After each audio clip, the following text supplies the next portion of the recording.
Buenos días, jóvenes del grupo D8AE del sistema escolarizado. Bienvenidos sean a la clase de Derecho Agrario, nuestra segunda clase, nuestra segunda semana del módulo. Hoy, martes 19 de enero de 2020. Vamos a dar inicio a esta clase, siempre con el tema histórico de la tenencia de la tierra. En la clase pasada les explicaba cómo era la situación agraria en la época de los aztecas. Vimos por qué se llaman aztecas, porque eran mexicas, y cómo estaban repartidas las tierras según la categoría de la persona. Sí, las mejores tierras las tenía el Tlatoani, recuerden, el rey, en ese caso el emperador. También tenía sus buenas tierras los nobles, los sacerdotes. Había las tierras también para sufragar los gastos de la guerra. Les daba también sus tierras al Puya, las de los barrios. Pero todo eso era la época de los aztecas. ¿Qué pasa? Llegan los españoles a México. Entraron también por la península de Yucatán, entraron por Veracruz, o sea, desde que llega el español tenía la mentalidad de que venía a conquistar, y de entrada ya empezaban a considerar, por ejemplo, a los aztecas, porque fue un gran imperio, o sea, por su triple alianza, como lo vimos, como seres inferiores. ¿Por qué les digo esto? Porque la corona española, don Fernando y doña Isabel, los reyes de España, que tuvieron que empeñar, se comenta por ahí hasta sus alhajas, porque no había dinero para pagar el viaje de Cristóbal Colón. ¿Qué fue lo que pasó? Pues bueno, tenía que ver cómo justificar el hecho de que se estén apropiando de tierras del nuevo continente, pues América, o ellos pensaban, cuando llegó Cristóbal Colón, estaba buscando una ruta más corta para las Indias. Pues cuando llega a América, indios, que eso que les llamaban las Indias occidentales, pero realmente era el nuevo continente que ya había llegado, también se comenta, vikingos, mucho antes de Colón, hablaba también por ahí de Rojo, y también estuvo Américo Vespucci, por eso se llama América, el continente. Colombia, que es el de Colombia. Pero bueno, vamos nada más a retomar el aspecto principal. El problema que había entre España y Portugal respecto al pleito de las tierras de Nueva. Ya estaba descubierto el continente, ya sabía España, costeó, pero también Portugal se sentía con derecho a conquistar y a tener tierras del nuevo continente. En el norte, lo que son los Estados Unidos, pues ya vieron qué fue lo que pasó. Lo que llegaron fueron inmigrantes, no se cruzaron con los naturales, nativos, además los estuvieron exterminando. ¿Qué fue lo que hicieron? Los que quedaron formaron reservas como para aislarlos de los que llegaron a poblar, los colonos llegaron a poblar Estados Unidos de Norteamérica. ¿Qué fue lo que pasó? Pues ustedes pueden verlo incluso en la película de Patriota. En el norte se estaban peleando por Inglaterra, por la independencia de los Estados Unidos, de las 13 colonias. Y cuando llegan los ingleses, portugueses, irlandeses y otra clase de europeos que llegaron al norte. Y ahí en el norte está muy bonito porque ya están paraderas. Ya he visto que desapareció lo que era el bisonte, que era un animal parecido al búfalo. ¿Y qué fue lo que pasó? Pues ya ve cómo Estados Unidos creció, se formó, pero no hubo mestizaje. En el caso de nosotros, llegan los españoles y se hubo mestizaje. cuestión. Y se dividieron lo que era Mesoamérica y Sudamérica con la dichosa, bueno, la bula papal. Fueron tres específicamente las bulas que emitió Alejandro VI, Alejandro Borgia, respecto para intervenir como árbitro la Iglesia respecto al problema de Portugal. Emitió tres bulas que era, les voy a decir cuáles son estas bulas papales. Las bulas papales son las disposiciones que emite el Vaticano, el Papa, sobre algún tema. Son disposiciones que se llaman bulas. Con motivo de las disputas territoriales entre España y Portugal, el Papa Alejandro VI, actuando como juez arbitral, emitió las bulas intercaetera o intercetera, que era la que les comentaba la clase pasada, el 3 de mayo de 1493. O sea, menos de un año de descubierto americano. El 12 de octubre de 1492, pues en mayo, 3 de mayo de 1493, estamos hablando de octubre, noviembre, diciembre, enero, febrero, marzo, abril, mayo, a los 6 meses, un poquito menos de 6 meses, se emite esta bula intercetera, y al día siguiente, el día 4 de mayo, dos bulas más, que se llamaban la Noverum Universi y la Hodie Citidem, respecto para dirimir y dar solución al problema de estas, digo, dos potencias de esa época. ¿Qué es lo que pasa? Puede ser que se habla de una línea imaginaria, a la línea alejandrina que atraviesa el continente americano, y que de la línea para arriba era para España, de la línea para abajo era para Portugal, pues conquistó lo que es Brasil, pues se habla portugués en dicho país. Y bueno, llegan a... es más, se firmó también un tratado de Tordesillas respecto a Tordesillas era un lugar donde había una especie de castillo, donde estuvo aislada la hija de los reyes de España, Juana. ¿Se acuerdan de todo? No voy a hablar de Juana de Aragón. Bueno, ahí, porque pues su hija se casó con, eran dos coronas distintas de Castillo de Aragón, de los reyes, Fernando y Isabel, se juntaron para efecto de, incluso les fue bien políticamente, porque pudieron levantarse después de la invasión de los árabes, sacudir de España de los árabes que tenían invadido en España. Luego tienen a su hija crece, no fue varón, fue una mujer, se casa con Felipe el Hermoso, y muere Isabel al poco tiempo del descubrimiento de, creo que 1502, en 10 años, 1492, con 10 años muere Isabel Castilla, se queda libre del señor Fernando, y con temor a que le quitaran sus bienes que tenía en Italia, se va ¿cómo se llama?, a desposar con la hija del rey de Francia, buscando siempre lo que es la cuestión política. Pero él, posteriormente, cuando regresa a España, ya había fallecido su yerno, y la hija pues estaba, tenía un carácter muy controlable, pues en la garra y la isla del castillo, y es ahí en este Tordesillas, ahí donde se hizo también tratado, siempre para dirimir la cuestión de la repartición. O sea, ya en Europa ya se estaba viendo cómo iba a quedarse las tierras, y claro, si de arriba de la línea, España, de abajo de la línea para Portugal. Ustedes se pueden pensar, bueno, ¿quién les da la autoridad a España, a Portugal, al Papa, para poder estar explicando sus tierras a los naturales y estarse repartiendo entre estos dos países? Lógicamente que también a la Iglesia le tocaron sus tierras, como vamos a ver en la clase de hoy.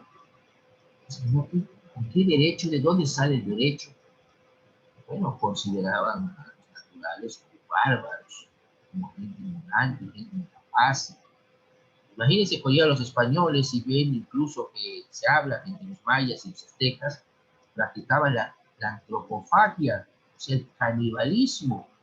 Se comían entre ellos, digo, en el estricto sentido de la palabra, sacar el corazón, así como lo vieron también en la película del Apocalipsis de los mayas, pues bueno, los aztecas eran ofrendas a los dioses.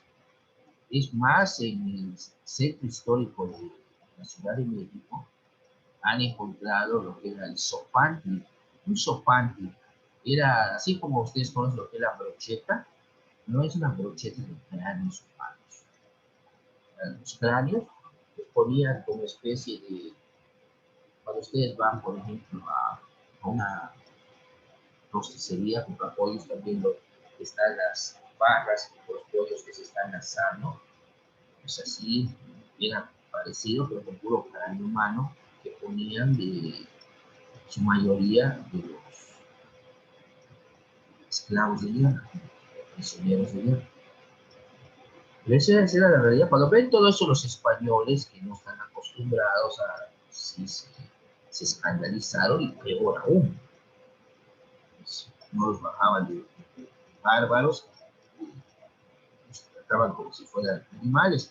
Pero cuando llega Hernán Cortés, se entrevista con Moctezuma, primero Moctezuma les manda unos regalitos para que no vengan, o sea, no se acerquen. Pero los regalitos que les mandaron era oro, cosas de oro. Y eso cuando ese Cortés está mandando esto, que no tendrán ahí. Dijo, no, pues ahí nos vamos. Y tuvo que haber el encuentro, por eso es forzoso, entre Moctezuma y Cortés. Bueno, vamos a ver cómo justifica España de manera jurídica, de manera histórica también, con pan en la mano, esas apropiaciones de tierra que se hicieron cuando conquistan, vamos a ver en este caso los aztecas, la conquista se consuma en 1521. Tuvimos 300 años de dominación española, 1721, 1721, 1821, cuando se consumó la independencia. Y este año estamos cumpliendo 200 años de la consumación de la independencia, de 1821, 1921. ¿Y quién la consumó? Agustín de Iturbide. No pierdan de vista a este señor, que fue hasta el primer emperador, porque no pierdan de vista, cuando se consuma la independencia, se firma primero los tratados de Iguala, donde ya se acaba entre los insurgentes y los realistas. Vicente Guerrero, fue pactado todo. ¿Qué es lo que pasa después? Firman los tratados de Córdoba, o sea, Córdoba por Veracruz, donde firma el rey, donde está reconociendo la independencia de México. Diego Rivera, el representante del rey. Y ya con eso entra el ejército trigarante y México nace a la vida independiente, pero como un imperio. ¿Por qué como un imperio? Porque acuérdense que cuando llega Hernán Cortés era un imperio. Entonces, a recuperar la independencia, regresamos a la época del imperio y del imperio mexicano. Pero en el imperio mexicano, pues lo que era la Nueva España, la colonia, en su mayoría, pues, ustedes se dan cuenta, los que hicieron la independencia y la consumaron fueron los españoles, criollos. Una cosa que había español peninsular, los que nacían en España y venían para acá. Y los criollos, los que nacían en México, aunque tuvieran padres españoles, pero nacían en México.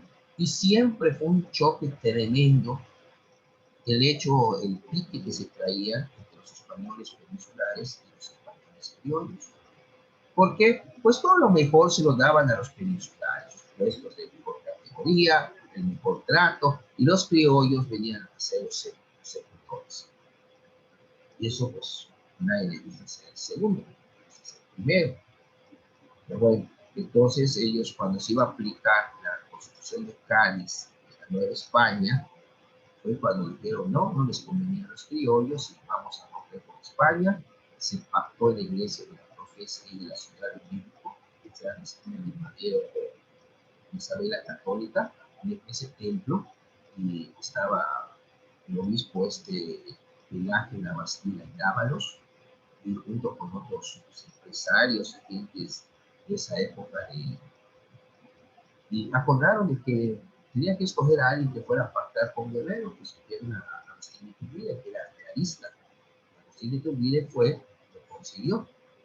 Pero ¿qué es lo que pasa? Nace en México a la vida independiente como imperio y se forma una junta provisional gubernativa, que era la que estaba mandando, en la transición de a ver qué tipo de gobierno iban a tener, si se iban a quedar con la monarquía o iban a tener un republicano, pero ya se estaban inclinando más a lo republicano. Ahí ya nacen prácticamente los dos grupos de liberales y conservadores, pues el liberal quería la república, los conservadores una monarquía. No, en un plan de gandalla, así decirlo, Agustín de Iturbide disuelve esa junta y se proclama emperador. No, estuvo de emperador menos de un año, porque pues, lo obligaron a abdicar, se va al exilio, regresa al poco tiempo y lo fusilan, porque había una proclama que cuando lo vieran, lo fusilaran. Él ni sabía de esa proclama. Él llegó y lo fusilaron en el amor. Y sus restos los trajeron y están en la catedral de la ciudad. Ni siquiera del arte de la independencia, que no lo reconocen como arte verdadero, padre de la patria. Bueno, pero si ustedes se dan cuenta, desde que llegan los españoles y se empieza la apropiación de tierras, que vamos a ver, y la justificación legal e histórica de por qué lo estaban haciendo, bueno, todas esas tierras en México, pues lógicamente, cuando viene el cambio político por la independencia, esas tierras también empiezan a tener ciertos movimientos a raíz o como consecuencia de la independencia. Pero bueno, vamos a ver la colonia. La ley de 1519 de Carlos V, la ley de Carlos V, 1519, cuando estaba ya la conquista, se desprende la existencia de importantes argumentos elaborados para justificar los derechos de propiedad de la colonia española sobre América. Marta Chávez, esta que hemos estado viendo, nos dice que dicha ley se fundó en el derecho natural y de gentes del jurista Francisco de Vitoria, quien llegó a señalar que había tantos títulos justos y legítimos como los que no lo eran. O sea, ellos ya empezaron a ver con qué títulos empezaron a repartirse las tierras que le quitaron a los indígenas. No se las quitaron al 100%, algunos se les dejaron la tierra, pero no las buenas tierras. Para que, pues, como una cuestión de colonización y todo, pues, también pues, vamos a ver cómo hubo lo que se llama la reducción de indígenas, que fueron las poblaciones indígenas que las fueron creando aisladamente de la población española. Bueno, y española y mestizos, bueno, habían otras, vamos a poner, razas de mestizaje, como podemos estar también el mulato. En ese mulato se casaba con un natural, un indio, como le dicen, decía Cristóbal Colón, pues ahí, pues, como quieran ustedes ver, se lleva algo de sangre española inicial, de mestizaje. Bueno, otra manera que querían justificar por qué se quedaban con las tierras era, lo consideraban lo que era la figura de guerra. Este derecho consistía en la apropiación de los bienes de los indios o bárbaros que perseveraban en su malicia y buscaban la perdición de los españoles y que por ende eran sus enemigos de guerra y cuyo exterminio consistía en una guerra justa y por lo tanto podían ser desposeídos de sus bienes, los cuales debían ser destinados a resarcir las pérdidas y gastos que la guerra ocasionaba. Esto es un pretexto para la matanza, como que, ¿cómo van a entender que los indígenas, o sea, los indios indígenas naturales, estaban corrompiendo a los españoles. Ya. Los que vinieron a alterar la vida de los aztecas, pues, fueron los españoles. Pero era el pretexto para quitarles sus tierras y decir, ah, es botín de guerra. Y esas tierras que les quitaban, pues lógicamente entraban sobre lo que ya iba siendo el patrimonio español. Porque la corona empezó a expedir títulos, eso es lo que vamos a ver con esos tipos de tierras que se repartieron y los títulos que daba la corona para que los españoles pues tuvieran un documento, un justificante legal de que son propietarios de esas tierras. Ya se habla de la figura de la propiedad. Entonces eso también lo vamos a ver. Otro de los objetivos de la conquista era la evangelización. Vamos a ver cómo la figura de la encomienda, la institución de la encomienda, es un antecedente a lo que fueron las haciendas, que fueron muy, en la época sobre todo de Porfirio Díaz, se cultivaban el fueron muy sonadas. Vean por ahí la película La Casta Divina, con Ignacio López Tarso, filmada en Yucatán, para que tengan una idea cómo se manejaban lo que eran las haciendas. Y la entrada de Salvador Alvarado, en 1914, 1915 aproximadamente, a Yucatán para organizar las cosas políticamente, pero desde el punto de vista constitucionalista, que era gente de Carranza. Bueno, por encargo específico del Papa, y como condición de este para otorgar el dominio sobre la Nueva España, así como por ser obligación de todo cristiano, regía el deber de trabajar por la propagación de la fe católica, en especial entre quienes mantenían un alto nivel de ignorancia y profanidad, como era el caso de los aborígenes, fíjense, naturales, aborígenes, indios, todos sinónimos que se referían a los habitantes pues, de América. Por lo tanto, quien se opusiese o impidiese estas acciones de evangelización mediante el uso de la fuerza, cometía una injuria y debía ser considerado como enemigo de guerra. Luego podía declarársele una guerra justa y en consecuencia sus bienes podían recibir el trato de botín de guerra que acabamos de ver. Fíjense si la evangelización se llevó a cabo a la fuerza. Pues ellos tenían sus dioses, eran politeístas, pero bueno, la religión fue impuesta a través de sangre. ¿No? Dice sangre, sudor, un grupo de rock de los 60, 70, Blood, Sweat and Tears, sangre, sudor. Así fue puesto o impuesta la religión en América. Y el que dijera que no o se enfrentara,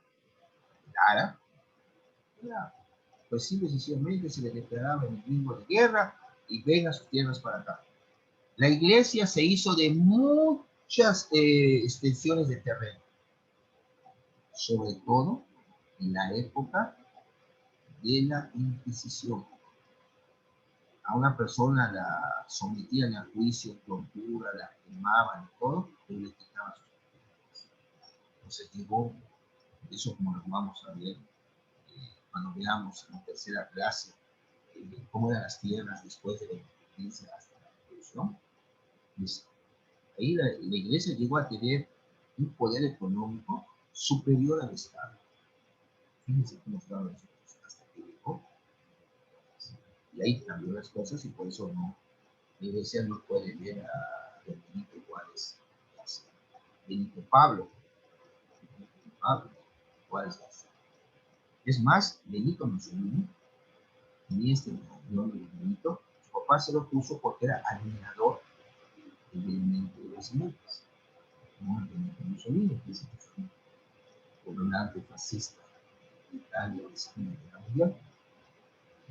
Bueno, después tenemos lo que es la defensa de los inocentes. Como obligación de todo ser humano en lo general y cristiano, en lo particular, debe defenderse la vida humana de toda afrenta y más de la muerte.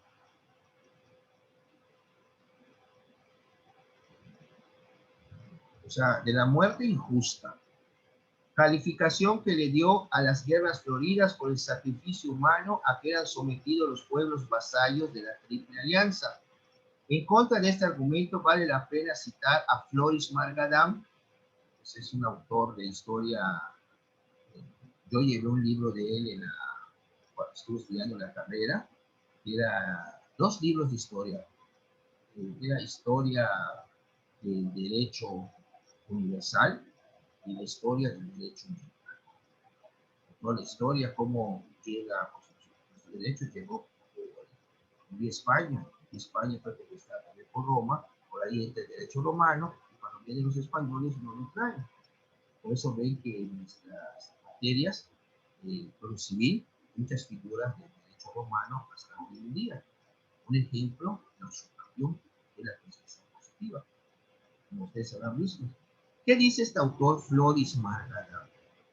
Estas ventajas proporcionadas por la guerra indujeron a la celebración de tratados internacionales por las que ambas partes se declaraban dispuestas a hacerse periódicamente una guerra florida, lo que se conocía como Xochitl.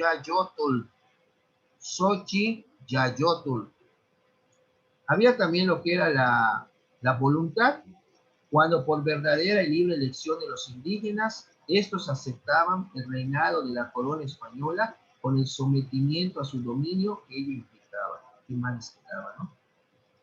Ese es otro justificante, la voluntad de algunos grupos. Después, la amistad y la alianza. Como práctica aceptada por los fueros de España, permitía la asociación de los aborígenes con los españoles para combatir en una forma justa a sus enemigos, repartiéndose el botín y los bienes de resarcimiento, como sucedió con los tlaxcaltecas, que eran aliados de Cortés para poder combatir a los aztecas. También los premiaron. Después hablaba de la amistad y alianza. Y también tenemos lo que era la incapacidad, pues, que se le consideraba a los aborígenes, que no tenían la capacidad, o sea, todos consideran tampoco seres humanos, si lo vemos así. Es algo extraño en este tipo de materia, la jurídica, los consideraban como incapaces, los bajaban casi al nivel de un animal, pero los estaban marginalizando. Tú no vas a marginalizar un animal, vas a marginalizar un ser humano. Entonces ahí puede ser lo contradictorio. Y si estás evangelizando a seres humanos, bueno, entonces no tienen una categoría que los trates como animal. O sea, y no es que sean ignorantes de las costumbres españolas, simplemente que no son sus costumbres. Si ves una persona que tiene una costumbre distinta a la tuya, porque no tiene tu costumbre, lo vas a juzgar mal y equivocarnos. Bueno, hubo en la incapacidad, hubo quienes calificaron a los indios de bárbaros, poco menos que humanos, que los consideraban como seres sin capacidad de administrarse, ni civil ni humanamente.